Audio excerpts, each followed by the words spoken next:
Hello everyone, welcome to my YouTube channel. আমার YouTube channel S tutorial home. যারা এখনও পর্যন্ত ইউটিউব চ্যানেলটিকে সাবস্ক্রাইব করেনি, অবশ্যই ইউটিউব চ্যানেলটিকে সাবস্ক্রাইব করবে এবং আজকের ভিডিওটি দেখার পর ভালো লেগে থাকলে অবশ্যই লাইক, কমেন্টস এবং বেশি বেশি করে শেয়ার করবে। আজকের আলোচনার বিষয় এইচএস এক্সাম 2025 অর্থাৎ উচ্চ মাধ্যমিক পরীক্ষা 2025 রাষ্ট্রবিজ্ঞান পলিটিক্যাল সায়েন্স পরীক্ষা হয়েছে।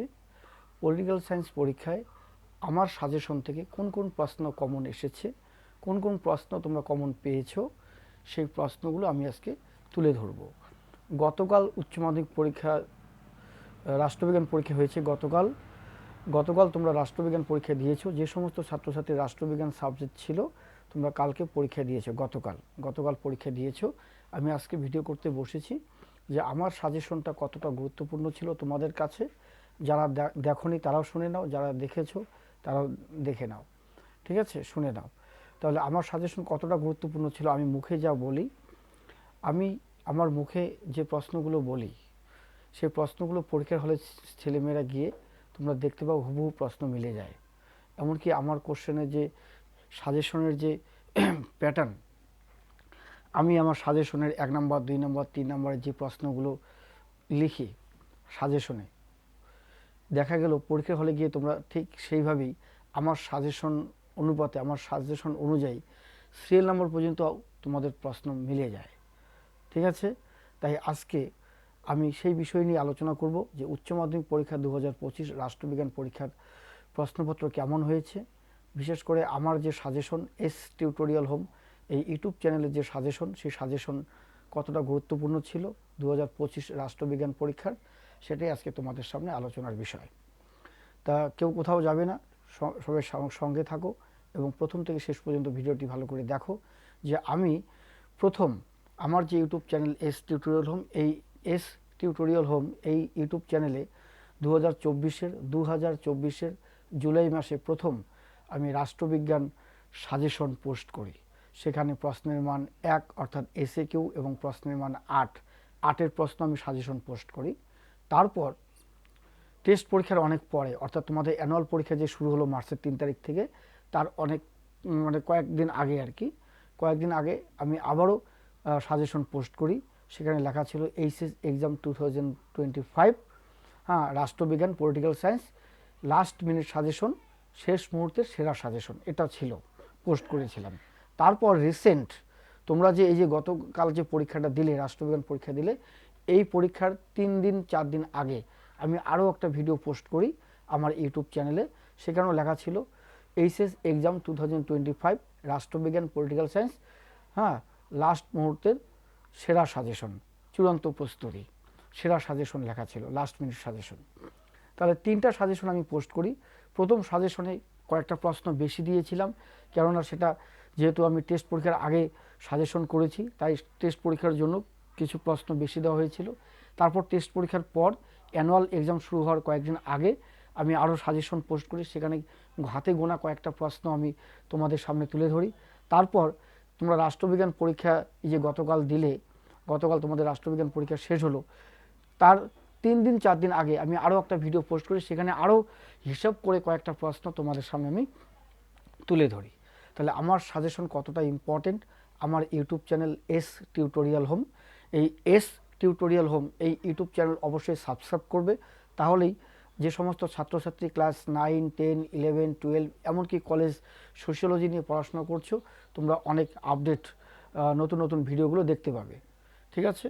তাই আজকে এই মুহূর্তে আমি উচ্চ মাধ্যমিক পরীক্ষা 2025 রাষ্ট্রবিজ্ঞান পরীক্ষার প্রশ্ন কেমন হয়েছে, বিশেষ করে কোন কোন প্রশ্নগুলো আমার সাজেশন থেকে কমন পড়েছে, আমার সাজেশন থেকে কোন কোন প্রশ্নগুলো তোমরা পেয়েছো, আমি কোন কোন প্রশ্নগুলো বেশি গুরুত্ব দিয়ে বলেছিলাম যে এই প্রশ্নগুলো পরীক্ষাতে আসবেই, তোমরা কমন পাবেই। আমি পরীক্ষার 3 দিন 4 দিন আগেও একটা ভিডিও পোস্ট করে সেখানেও বলেছিলাম যে এই প্রশ্নগুলো তোমরা পরীক্ষায় পাবেই। তাই আমার মুখের কথা আর তোমাদের পরীক্ষার কোশ্চেন তোমরা আজকে নিজে মিলিয়ে দেখো। আমি আমার সাজেশন তো তোমরা পাবেই, ইউটিউব চ্যানেল সাবস্ক্রাইব করলেই মানে আমার সাজেশন দেখতে পাবে। সেখানে সাজেশন বের করে তোমাদের প্রশ্নপত্র হাতে নিয়ে তোমরা মার্ক করো কোন কোন প্রশ্ন এসেছে। আমি তো ওপেন চ্যালেঞ্জ করে বলছি যে আমার সাজেশন অত্যন্ত গুরুত্বপূর্ণ। এবং আমি বিশেষ করে আমি যে জায়গাতে টিউশন পড়িয়ে থাকি, কোচবিহার জেলার বক্সিরহাটে, এই বক্সিরহাটের চত্বরে ইতিহাস এবং রাষ্ট্রবিজ্ঞান ইতিহাস এবং রাষ্ট্রবিজ্ঞানে যে সমস্ত ছেলেমেয়ে ভালো রেজাল্ট করতে চাও, হ্যাঁ, বিশেষ করে এখন তো ক্লাস 11-এ ফার্স্ট সেমিস্টার, সেকেন্ড সেমিস্টার, 12-এ থার্ড সেমিস্টার, ফোর্থ সেমিস্টার হয়ে গেছে। যারা ইতিহাস রাষ্ট্রবিজ্ঞানে ভালো রেজাল্ট করতে চাও তারা অবশ্যই আমার হোয়াটসঅ্যাপ নাম্বারে যোগাযোগ করো। আমার হোয়াটসঅ্যাপ নাম্বার 9093535537, 9093535537। এই নম্বরে হোয়াটসঅ্যাপে যোগাযোগ করো।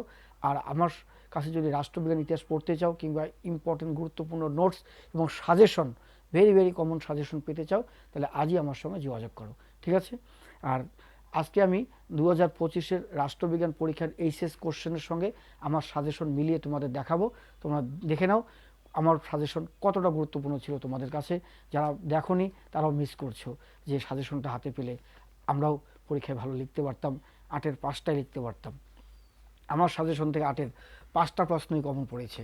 এই যে সাজেশনটা দেখতে পাচ্ছ, এই সাজেশনে লেখা আছে 1/7/2024, 1/7/2024 এইচএস এক্সাম 2025, দ্বাদশ শ্রেণী উচ্চ মাধ্যমিক পরীক্ষা 2025, সাজেশন রাষ্ট্রবিজ্ঞান।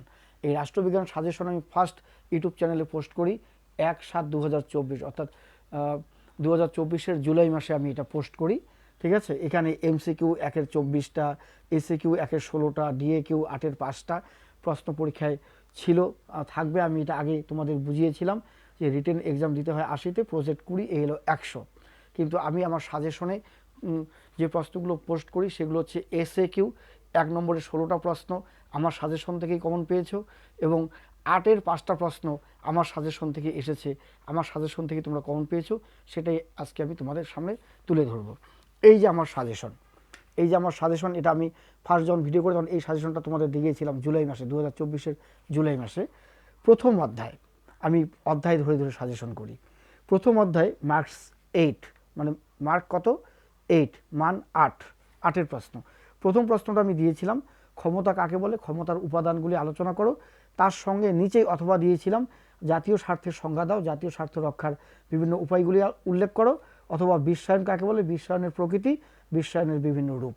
আমি এই 3টা প্রশ্ন প্রথম অধ্যায় থেকে রেখেছি।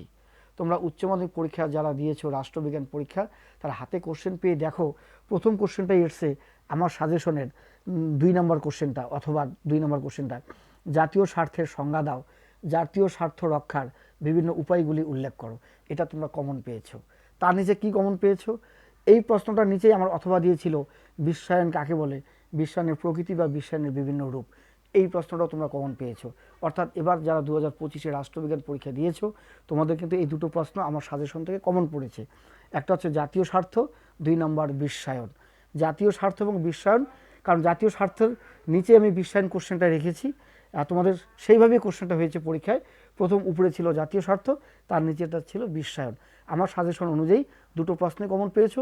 প্রথম প্রশ্ন হচ্ছে জাতীয় স্বার্থ, তার নিচে অথবা দিয়েছিল বিশ্বায়ন। দুটো প্রশ্নে আমার সাজেশন থেকে হুবহু কমন পড়েছে 8-এর।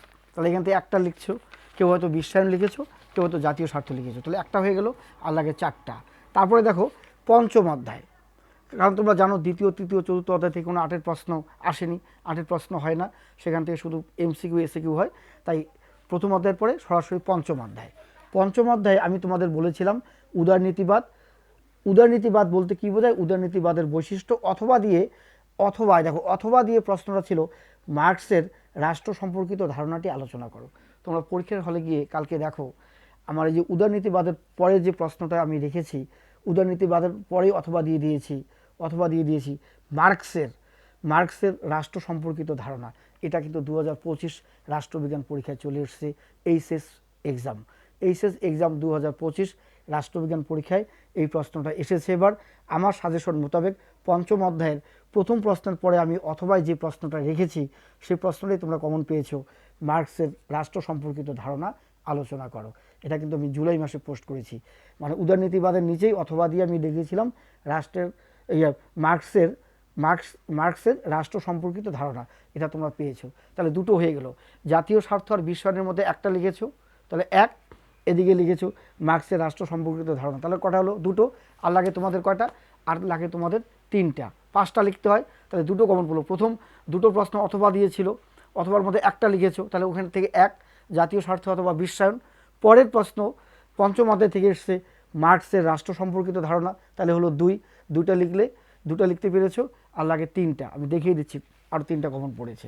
এরপরে ষষ্ঠ অধ্যায়ে আমি প্রথম প্রশ্ন আমার সাজেশনে রেখেছি, ক্ষমতা স্বতন্ত্রীকরণ তত্ত্বটি সংক্ষেপে আলোচনা করো, এর পক্ষে বিপক্ষে যুক্তি দাও। তোমরা পরীক্ষার হলে গিয়ে দেখো ক্ষমতা স্বতন্ত্রীকরণ নীতি, এটা এসছে পরীক্ষায় 2025-এর উচ্চ মাধ্যমিক পরীক্ষা এইচএস এক্সাম 2025 পলিটিক্যাল সায়েন্স পরীক্ষায় প্রশ্ন হয়েছে ষষ্ঠ অধ্যায় থেকে ক্ষমতা স্বতন্ত্রীকরণ তত্ত্বটি আলোচনা করো, মানে ক্ষমতা স্বতন্ত্রীকরণ তত্ত্বটি এসেছে। তাহলে আমার সাজেশন অনুযায়ী প্রথমে কমন পড়লো জাতীয় স্বার্থ এবং বিশ্বায়ন, কিন্তু দুটো লেখা যাবে না যেহেতু অথবা ছিল, তাই দুটোর মধ্যে একটা লিখেছো 1, তারপরে লিখছো আমার সাজেশন অনুযায়ী মার্কসের রাষ্ট্র সম্পর্কিত ধারণা, তাহলে হলো 2, তারপরে ষষ্ঠ অধ্যায় থেকে লিখেছো ক্ষমতা স্বতন্ত্রীকরণ নীতি, তাহলে হলো 3, 3টে লিখলে তাহলে আরও 3টে লিখলে তাহলে আরও লাগে দুটো প্রশ্ন দেখিয়ে দিচ্ছি। কিন্তু আরও একটা প্রশ্ন কমন পড়েছে এই ষষ্ঠ অধ্যায় থেকে, এক কক্ষ বিশিষ্ট আইনসভা বলতে কি বোঝায়, এক কক্ষ বিশিষ্ট আইনসভার পক্ষে এবং বিপক্ষে যুক্তি দাও। আমি তোমাদের 3টা প্রশ্ন বলেছিলাম ষষ্ঠ অধ্যায় থেকে আমার সাজেশনে, যে ক্ষমতা স্বতন্ত্রীকরণ, এক কক্ষ বিশিষ্ট আইনসভা, দ্বিকক্ষ বিশিষ্ট আইনসভা। ক্ষমতা স্বতন্ত্রীকরণ, এক কক্ষ বিশিষ্ট আইনসভা এবং দ্বিকক্ষ বিশিষ্ট আইনসভার পক্ষে বিপক্ষে যুক্তি। আমি বলেছিলাম যে এক কক্ষ অথবা দ্বিকক্ষ যে কোনো একটা প্রশ্ন পরীক্ষায় আসবে। তোমাদের এবার ভাগ্যটা এতই ভালো যে তোমাদের এই ষষ্ঠ অধ্যায় থেকে আমার সাজেশন থেকে দুটো প্রশ্নই কমন পড়েছে, একটা কমন পড়েছে ক্ষমতা স্বতন্ত্রীকরণ নীতি, আর একটা কমন পড়েছে এক কক্ষ বিশিষ্ট আইনসভার পক্ষে বিপক্ষে যুক্তি। তাহলে ষষ্ঠ অধ্যায় থেকেও দুটো প্রশ্ন কমন পড়েছে, প্রত্যেকটা চ্যাপ্টার থেকেই কমন পড়েছে। প্রথম অধ্যায় থেকে দুটো কমন পড়েছে, পঞ্চম অধ্যায় থেকে একটা আসছে, একটাই কমন পড়েছে।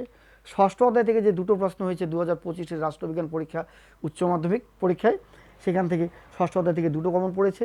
আমার সাজেশন অনুযায়ী প্রথম কোশ্চেন ছিল ক্ষমতা স্বতন্ত্রীকরণ, 2 নম্বর প্রশ্ন ছিল আমার এক কক্ষ বিশিষ্ট আইনসভা বলতে কী বোঝায়, এর পক্ষে বিপক্ষে যুক্তি দাও। দুটো প্রশ্নে কিন্তু তোমরা 1 এবং 2 ষষ্ঠ অধ্যায়ের আমার সাজেশন অনুযায়ী 1 এবং 2 দুটোই তোমরা কমন পেয়েছো। এরপরে আমি ফিরে যাচ্ছি, আমি কিন্তু 3টা প্রশ্ন সাজেশনে দিয়েছিলাম ষষ্ঠ অধ্যায় থেকে। কি দিয়েছিলাম? ক্ষমতা স্বতন্ত্রীকরণ নীতি, এক কক্ষ বিশিষ্ট, দ্বিকক্ষ বিশিষ্ট। তোমরা ক্ষমতা স্বতন্ত্রীকরণ নীতি এবং এক কক্ষ দুটোই কমন পেয়েছো, তাহলে বুঝতেই পারছো আমার সাজেশন কতটা গুরুত্বপূর্ণ। তাই বলছি কোচবিহার ডিস্ট্রিক্টের মধ্যে যারা রয়েছে বিভিন্ন জায়গায়, তুফানগঞ্জ, দিনহাটা, মাথাভাঙা, শীতলকুচি, আমাদের বক্সিরহাট, যে যেখানে থাকো না কেন, যারা কাছাকাছি রয়েছে আমার কাছে টিউশন পড়তে চাইলে অতি সত্ত্বর যোগাযোগ করো। আমি এইরকম গুরুত্বপূর্ণ সাজেশন দিয়ে পড়িয়ে থাকি, বুঝিয়ে থাকি, নোটস লিখিয়ে থাকি, ঠিক আছে?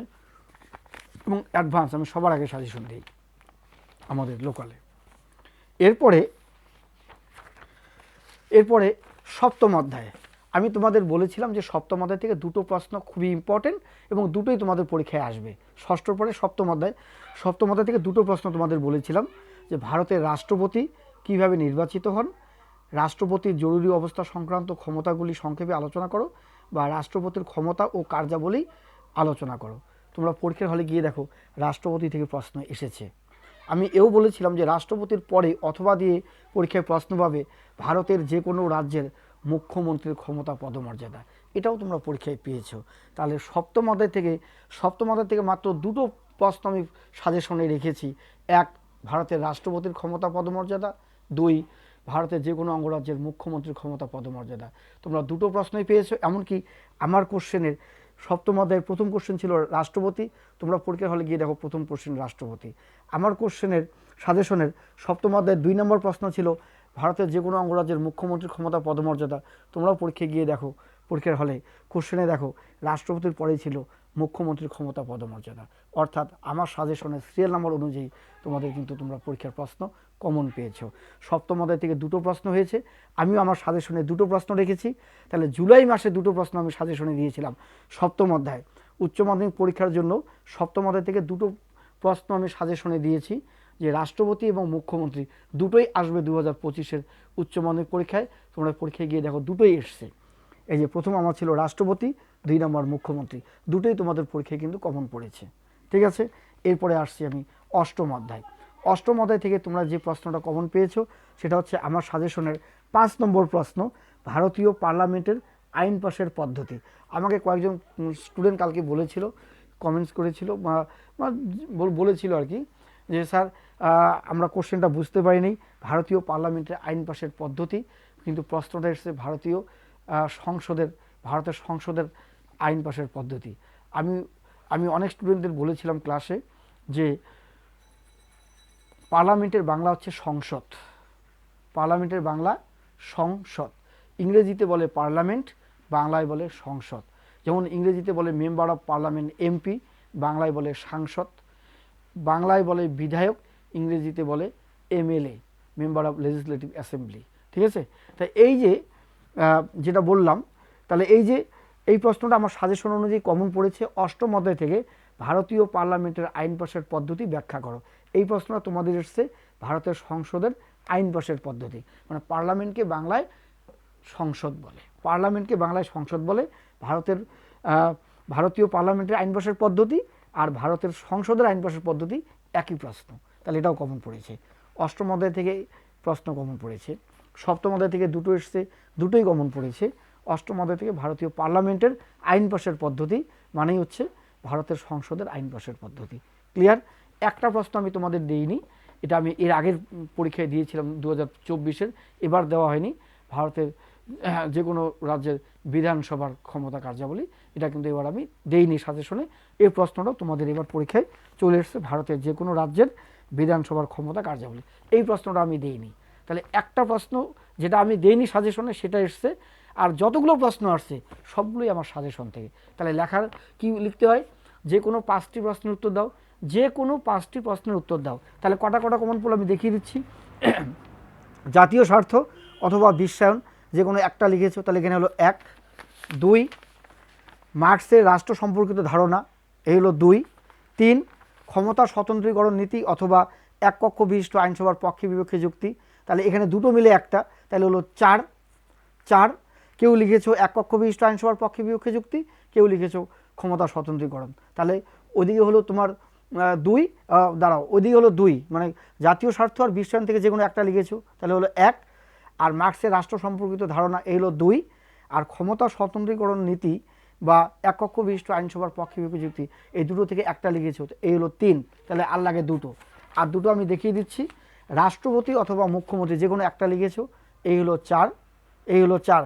কেউ হয়তো রাষ্ট্রপতি লিখেছো, কেউ মুখ্যমন্ত্রী সম্পর্কে লিখেছো, মুখ্যমন্ত্রীর ক্ষমতা কার্যাবলী, মানে পদমর্যাদা, মুখ্যমন্ত্রীর ক্ষমতা পদমর্যাদা, কেউ হয়তো লিখেছো রাষ্ট্রপতির ক্ষমতা পদমর্যাদা। তাহলে এই দুটো মিলে একটা লিখেছো, তাহলে হলো 4। আর একটা 5 নম্বর কী লিখেছো? ভারতীয় পার্লামেন্টের আইন পাশের পদ্ধতি, অর্থাৎ ভারতের সংসদের আইন পাশের পদ্ধতি, এই হলো 5। গুণা 5টা প্রশ্ন আমার সাজেশন থেকে কমন পড়েছে। তাহলে বুঝতেই পারছো আমার সাজেশন কতটা গুরুত্বপূর্ণ। আর আমি এই সাজেশন দিয়েছি 3বার, এবং প্রথম সাজেশন দিয়েছি আমি 2024-এর জুলাই মাসে, যখন তোমরা সবেমাত্র ক্লাস 12-এ উঠলে, পড়াশোনা শুরু করেছো, তখনই সাজেশন পোস্ট করেছি। তারপরে আমি সাজেশন পোস্ট করলাম পরপর 2বার, পরীক্ষার শুরু হওয়ার আগে একবার পোস্ট করলাম, পরীক্ষা শুরু হওয়ার পরে একবার পোস্ট করলাম। 3বার রাষ্ট্রবিজ্ঞান ইতিহাস সাজেশন পোস্ট করেছি। ঠিক আছে? এই হলো সাজেশন। রাষ্ট্রবিজ্ঞান ইতিহাস 2বার আর রাষ্ট্রবিজ্ঞান 3বার পোস্ট করেছি। আমার সাজেশন কতটা গুরুত্বপূর্ণ বুঝতেই পারলে। আমার সাজেশন থেকে এসএকিউ যে প্রশ্নগুলো কমন পড়েছে তোমরা দেখে নাও। এসএকিউ প্রশ্ন আমার সাজেশন থেকে 16টা প্রশ্নের মধ্যে কী কী কমন পড়েছে আমি নামগুলো বলছি। দ্বিমেরুতা বলতে কী বোঝো, এটা আমার সাজেশনে ছিল। পটসদাম সম্মেলনে যোগদানকারী 2 জন নেতার নাম, এটাও আমার সাজেশনে ছিল। ইয়েল্টা সম্মেলন কবে অনুষ্ঠিত হয়, এটাও আমার সাজেশনে ছিল। মিউনিক চুক্তি কবে স্বাক্ষরিত হয়, এগুলো আমি লিখিয়েছি ক্লাসে, এবং এটাও আমার সাজেশনে ছিল। এশিয়ানের পূর্ণরূপ, মানে এশিয়ানের ফুল ফর্ম, এশিয়ান। ঠিক আছে? ASEAN, এশিয়ানের পুরো নাম, এটাও কমন পড়েছে। তারপরে কমন পড়েছে ভারতীয় বিদেশ নীতির যে কোনো 2টি বৈশিষ্ট্য, মানে ভারতের পররাষ্ট্রনীতির যে কোনো 2টি বৈশিষ্ট্য, এটাও কমন পড়েছে। 123 চুক্তি কি কমন পড়েছে। SAFTA সাবটা কি, আমি SAFTA SAPTA দুটোই লিখিয়েছি, কিন্তু তোমাদের SAFTA সাবটা চলে এসছে, কমন পড়েছে। জাতিপুঞ্জের সনদে কটি নীতি উল্লেখ রয়েছে, কমন পড়েছে।